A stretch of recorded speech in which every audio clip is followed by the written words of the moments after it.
Naam, 36 dakika zimedondoka baada ya saa moja majira ya jioni saa za Afrika ya Mashariki. Karibu tena.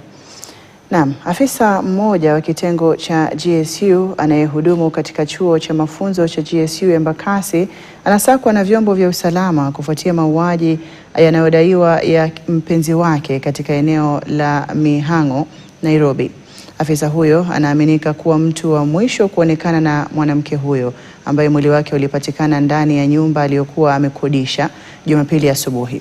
Uchunguzi unaonyesha kwamba huenda ilikuwa ni kutokana na vurugu la kimapenzi. Mwanahabari Haman Kamariki anaeleza zaidi. Hali ya taharuki imetanda eneo la Mihang'o, Nairobi baada ya mwanamke wa miaka 23 kupatikana ameuawa ndani ya nyumba yake Jumapili asubuhi. Hii ni mattress. Mwili wake uligunduliwa na mwenzake aliyekuwa anaishi naye kwenye nyumba hiyo. Na Friday nilisikia alipiga sherehe sana, so I was like maybe ni hangover ama nini, maybe alipiga sherehe sana, so I didn't even care kumpigia. Lucia Wamboi anasema alianza kuwa na wasiwasi pale rafiki yake hakujibu alipozungumza naye. Nikakaribia kwa bed, nikanotice mkono ni pale. Nikadhani ameilalia imeganda. So I was nimfunguanisha nimwambie msichana lala vizuri, you get. So si hivyo ndo nilifanya. Nikamfunguanisha nikimwambia msichana lala vizuri. Napata she's naked na amefungwa na towels kwa uso na zimejaa damu, pillowcase imejaa damu. I panicked, I dropped everything nilikuwa nimeshika, my pouch, my phone, nikatoka mbio. Baada ya hapo, aliwaarifu majirani ambao walisema walimuona marehemu akiwa na mwanaume anayedaiwa kuwa mpenziwe saa chache kabla ya tukio hilo. All the neighbors wanasema hakuna mtu alisikia any commotion. Allegedly huyo marehemu na walionekana na jamaa fulani saa 9. So waligonga gate au kuna kufungua, wakafunguliwa, wakaingia 2 people. They resist and a gentleman.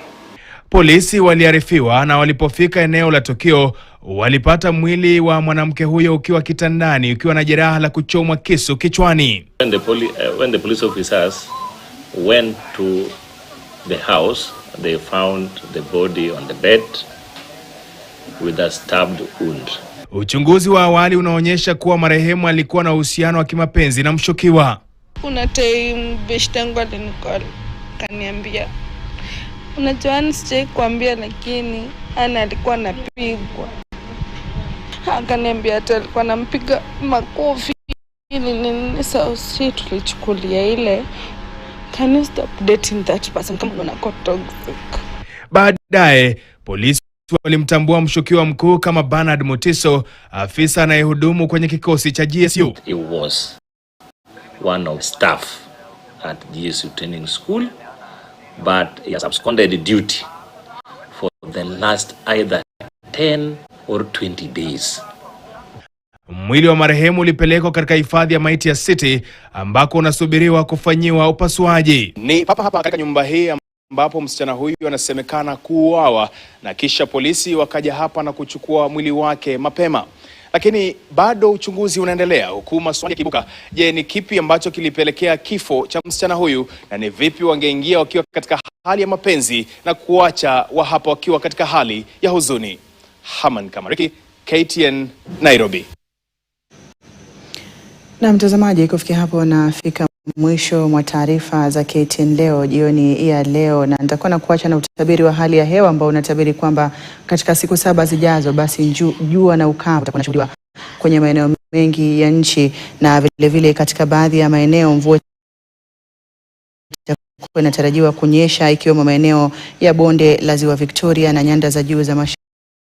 Kuacha na utabiri huo nimekuwa wako Hadia Mwasiwa na mwenzangu Willis amekuwa akitafsiri taarifa hizi kwa lugha ya ishara. Hadi wakati mwingine inshallah, kwaheri.